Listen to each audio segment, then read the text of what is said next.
morning.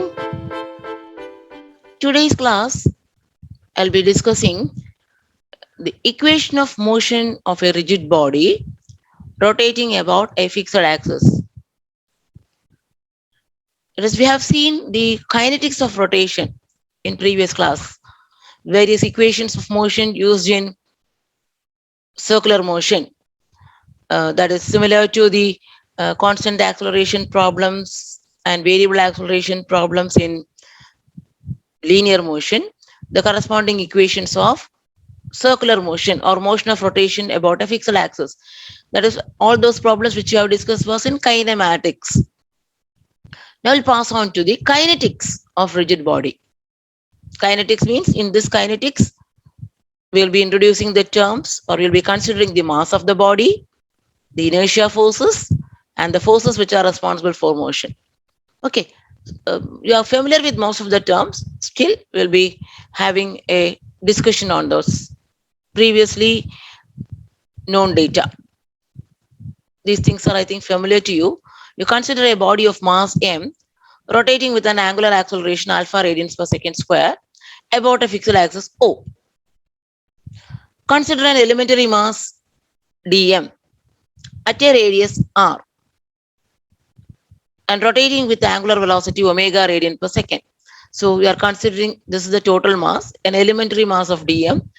From the center of rotation, it is at a radius small r, and this is rotating. The mass is rotating, angular rotation at velocity omega radian per second. The elementary mass is subjected to an acceleration. So this mass undergoing rotation will be having two components of acceleration we have discussed, a linear acceleration or a tangential acceleration at and a normal acceleration an. And the tangential acceleration a suffix t is given as r into alpha, where alpha is the angular acceleration, and the normal acceleration is given by omega squared r. These things we have already seen. Now, the tangential force, due to this tangential acceleration, there will be tangential force acting on the mass. Tangential force is equal to mass into acceleration. So mass is dm into tangential acceleration at, or dm into r alpha substituted. Now this tangential force, it will be having some moment about O. Load force into perpendicular distance. So the tangential force into r will be the moment about O, which is responsible for this rotation. So the tangential force on the elementary mass is dm into r alpha. That into r will be the moment of this force, dm into r square alpha. Now the turning moment or torque, the moment which is responsible for rotation is called twisting moment or turning moment, or the name torque. On the whole body about O is equal to, it will be comprised of several small masses. So integral dm r square alpha. So this dm into r square, integral dm into r square is called the mass moment of inertia of the body. We have seen the moment of inertia of an area in module 3. Moment of inertia of an area is I is equal to a r square, isn't it? Or a x square if moment of inertia about x axis. Moment of inertia about y axis, it is a y square. And similarly here, in the case of mass, it is dm into r square, or the second moment of this area. One product is 1 times r, it will be first moment. Second moment of the area about the center of rotation is called mass moment of inertia of the body. So this torque is nothing but I into alpha. Mass moment of inertia is also represented by the letter I alpha. This expression is similar to the expression F is equal to ma. This equation is nothing but, in linear motion, we have force is equal to mass into acceleration. In the rotary motion, instead of force, we use torque. Instead of mass, we use mass moment of inertia. Instead of linear acceleration A, we use angular acceleration alpha. And the force due to normal acceleration, see, this is the tangential force that is responsible for this torque. This normal acceleration is always directed towards the center. Since the direction of motion passes through the center, it will not be having any moment. So the normal acceleration part, or the force acting along the radius will not contribute to the twisting moment or the torque. That is what is written here. The force due to normal acceleration is directed towards the center and its moment about O is 0. So T is equal to I alpha is a equation which is similar to F is equal to ma. In kinetics of linear motion, we have used this equation F is equal to ma. In kinetics of rotary motion, we have to use T is equal to I alpha, where I is the mass moment of inertia. Similarly, in linear motion, we have the expression for kinetic energy half mv square. Similar to here, wherever we use m, we have to use I. V, instead of V, we have to use angular velocity omega. So kinetic energy of the rotating body is half I omega square. Now in the work done in linear motion is force into distance, F into S. Instead of this, wherever you use force, here it will be torque. Instead of linear displacement, angular displacement, theta. Okay, now work done is equal to change in kinetic energy. So such equations, work done, T into theta. In linear motion, what will you write? Work done, F into X or F into S. Work done is equal to change in kinetic energy, half m v square minus u square. Change in kinetic energy, final velocity minus initial velocity, v square minus u square. This is the equation which we use in linear motion. Corresponding to that in rotary motion, torque into theta, T into theta equals half I, instead of mass moment of inertia, instead of V, omega 2, instead of U, omega 1 square. And momentum in linear motion is mass into velocity. Here it is mass moment of inertia, I into omega. If a body is having both motion of translation as well as rotation, the total kinetic energy will be kinetic energy due to rotation, half I omega square. Kinetic energy due to translation, half v square. So we will be discussing only this numerical formulas and numerical examples based on this, because all these things are familiar to you. You have studied in your higher secondary classes. Now, regarding the mass moment of inertia, derivation is given in textbooks. I'm not going to the details of the derivation, because that is not that much important when considering the examination point of view. I'll give you the formulas for mass moment of inertia. Mass moment of inertia for a circular section, a solid cylinder and solid disc. A circular section, solid cylinder and solid disc, it is mr square by 2, where m is the total mass and r is the radius. For a solid sphere, it is 2 by 5 mr square. So just remember these two formulas. For a circular lamina, or a solid cylinder, or a solid disc, all the three, it is mr square by 2. And for a sphere, it is 2 by 5 mr square. M is the total mass and r is the radius. Now there is a term radius of gyration. Radius of gyration is nothing but we can write moment of inertia I is equal to mk square. And this k is called the radius of gyration, root of I by m.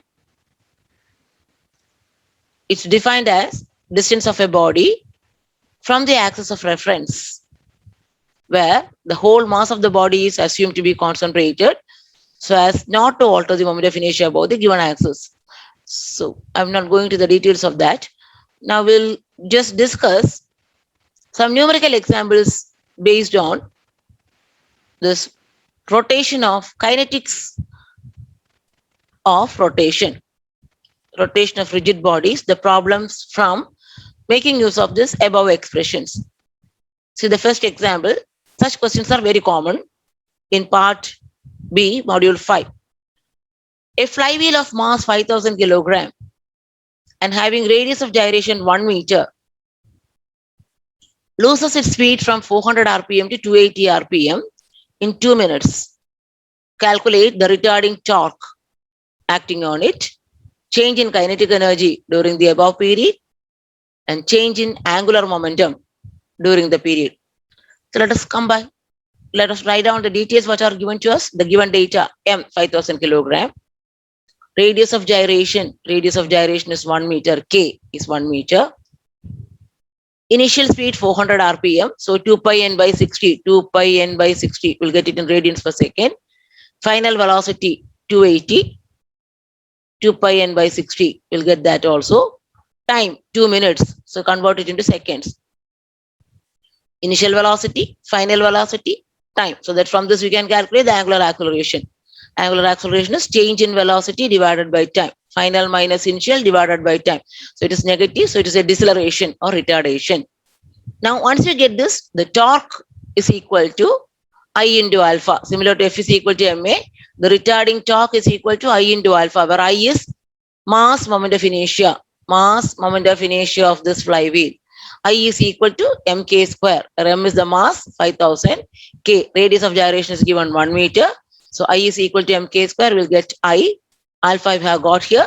So multiplying, we'll get the torque. The unit of torque is 5 Newton meter. The unit of torque is Newton meter.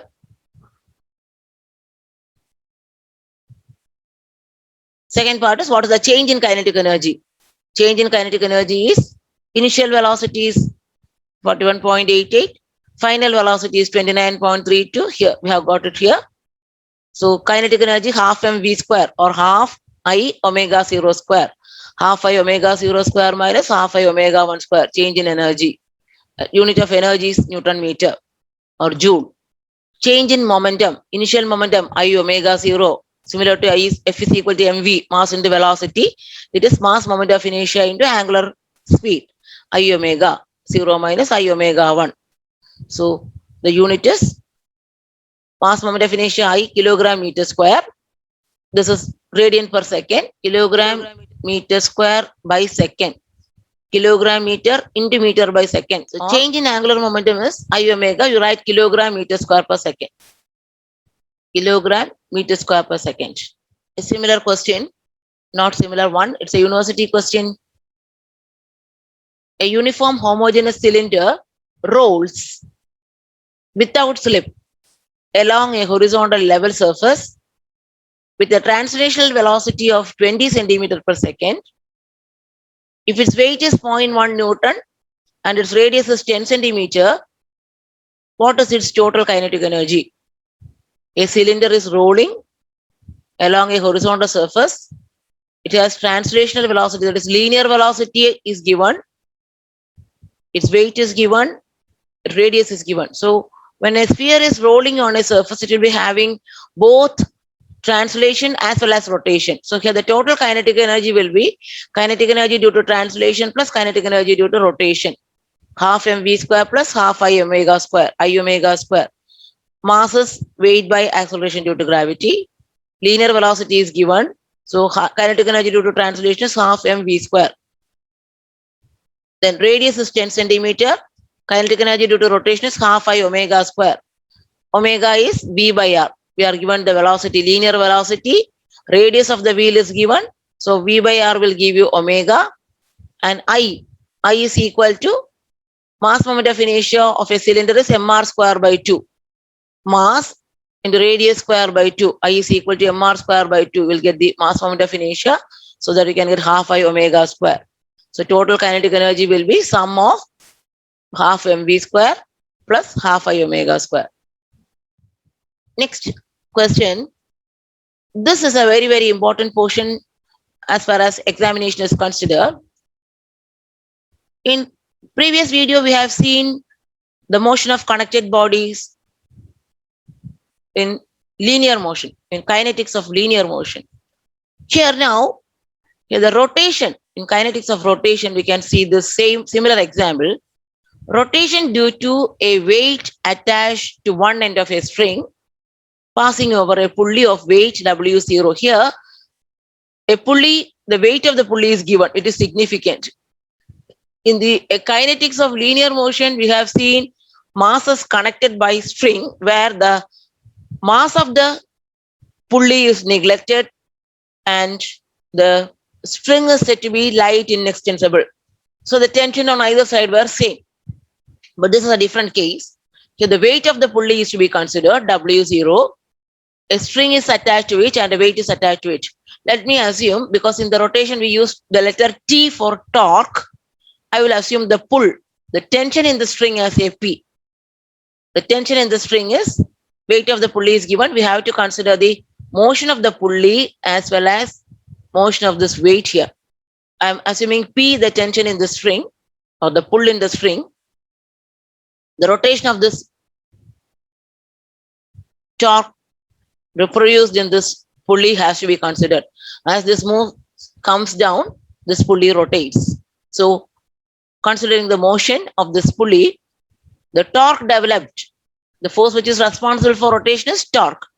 T is equal to I alpha, where I is given by its mass is given, its radius is given. So it is I is equal to mr square by 2. It's a circular disk.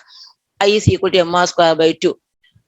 If A is the acceleration of the system, the linear acceleration of the system is say A, then the angular acceleration will be A by R. The angular acceleration of the pulley will be linear acceleration divided by radius. So here I can write T is equal to mr square by 2. M is equal to W by G, mr square by 2 into A by R. So that is the first equation. Now, due to this tension in the rope, P, the torque is also equal to P into R. If we consider a force P acting here at a distance of R from the center, P into R, that is the torque or the moment. Moment due to this tension is P into R. Or torque in the pulley due to pull in the string is given by P into R. This is the second expression. So both these are same. The left hand side is torque. So you can equate the right hand sides. Equating the right hand sides, P into R equals W R square by 2 into A by R. We'll get the tension in the string is W0 by 2 G into A. Now we have to find out the acceleration of the system is to be found out. We consider the motion of this mass, W acting downwards, tension in the string or the pull in the string acting upward. It moves down, so you apply an inertia force W by G into A into opposite this. So P plus W by GA minus W is equal to 0. From that we get P is equal to W into 1 minus A by G. Here we have got one expression for P. Equate these two, equate 3 and 4. W into 1 minus A by G equals W0 by 2 G into A. From this we'll get the acceleration of the system. Once you get the acceleration of the system, P can be substituted here. W0 divided by 2W plus W0. So such examples are also very common. When the mass of the pulley has to be considered, we have to consider the rotation of the pulley. For the rotation of the pulley means torque in the pulley. Okay, we'll have a numerical example based on this, which is very, very common in university exam. A solid right circular drum of radius 0.3 meter and weight 150 Newton is free to rotate about its geometric axis as shown in the figure. Wound around the circumference of the drum is a flexible cord carrying at its free end a weight 45 Newton. If the weight is released from rest, find the time required for it to fall through a height 3 meter. So let us go through this question. A drum 150 Newton, 0.3 meter radius. So it is here. 150 Newton weight drum. It is 0.3 meter radius. What is the radius? Of radius 0.3 meter. Radius is 0.3, may not be the radius. It may be the diameter. You can change it as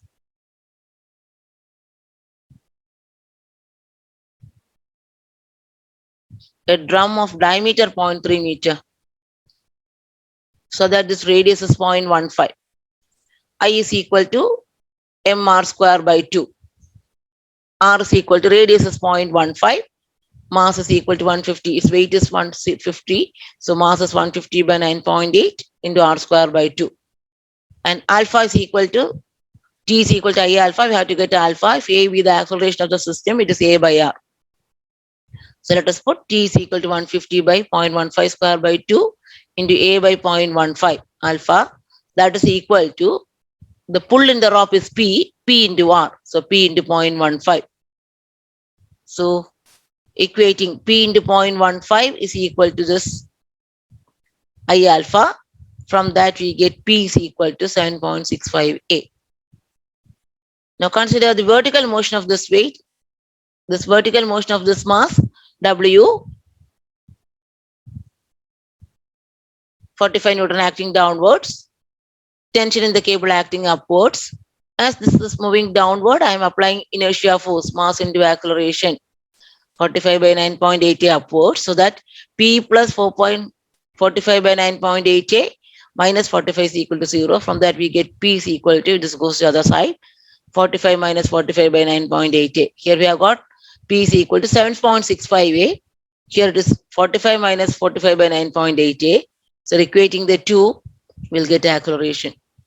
Once we get the acceleration, what is the question? The question is, the weight is released from rest. Find the time t required for it to fall through height of 3 meter. So initial velocity is 0. Initial velocity is 0. At time t, 0. Distance traveled is 3 meters. So S is equal to ut plus half a t square. Substitute this a, you will get the time, 1.28 seconds. Okay, so this is, problems are very common. Only thing we have to use is t is equal to I alpha. That is also equal to P into R. Make use of these two equations. Solve and get. Another one example is, in the previous example, there was only one weight hanging from one side. Now this question, two blocks weighing 100 Newton and 40 Newton are supported at the ends of a rope of negligible weight, which is passing over the rough surface of a pulley mounted on a horizontal axle. Weight of the pulley is 50 Newton. Friction in the bearings of pulley may be neglected. Find the tension on the two parts of the rope and the linear acceleration of the blocks. Here there are two blocks, 140 Newton. Okay, see, to a pulley, there are two blocks. One is 40 Newton and the 100 Newton. The weight is also given. The main thing to be coming to our mind in this case is, since the weight is considerable and it is not mentioned that the pulley is smooth, we have to see that the tension in either side will not be the same as we discussed in linear motion. Where the pulley is smooth, its weight is neglected, the string is light, inextensible, so the tension on either side were same. But here, the tension on either side are not same. For the 40 Newton mass, on that side, if it is a T2, on this side it will be T1.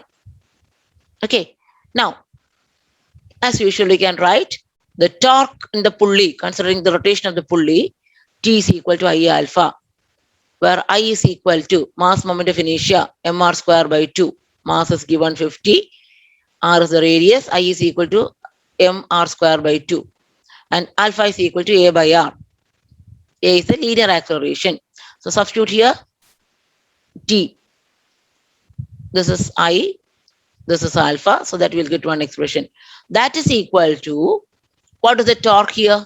Due to this T1, there will be T1 into R. It will produce a clockwise. This T1 into R will produce a clockwise moment. This T2 into R will produce an anti-clockwise moment. So the total torque is T1 R minus T2R. If we assume that this pulley is rotating clockwise, because this mass comes down.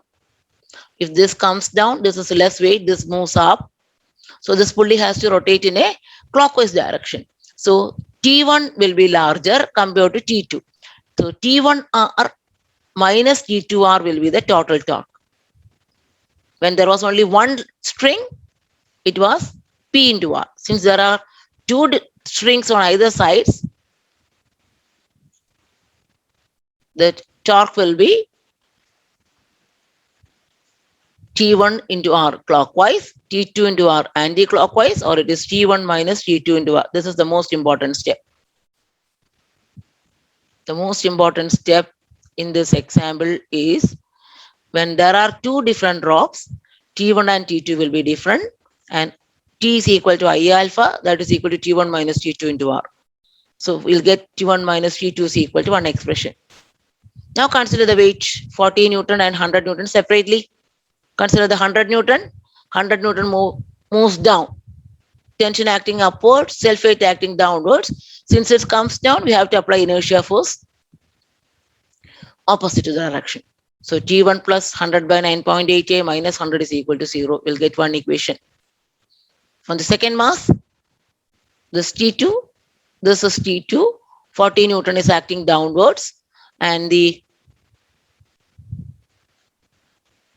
40 Newton mass will be moving upwards.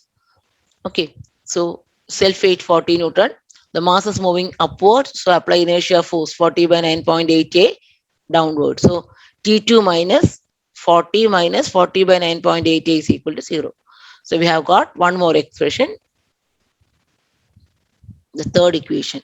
So first equation T1 minus T2 is equal to this. Second equation in terms of T1. Third equation in terms of T2. Either you substitute for T1 from this, or you do 2 minus 3. You do T1 minus T2 is equal to. You will get T1 minus T2 is equal to one expression. Then there is another expression T1 minus T2 is equal to 2.55A. So solve it, you get the acceleration of the system. What about the question? The question is find the tension on the two parts and the acceleration. So acceleration we have found out. Once you get the acceleration, substitute in this 2, you get T1. Substitute in equation 3, you get T2. So we'll get equation 2 and 3, T1 as well as T2. So such questions are very common in university examination. There is one question in the December 2019 examination. I will discuss that question in the description box, and the answer key to that question is given in a separate video, and the link for that video will also be given in the description box. Thank you.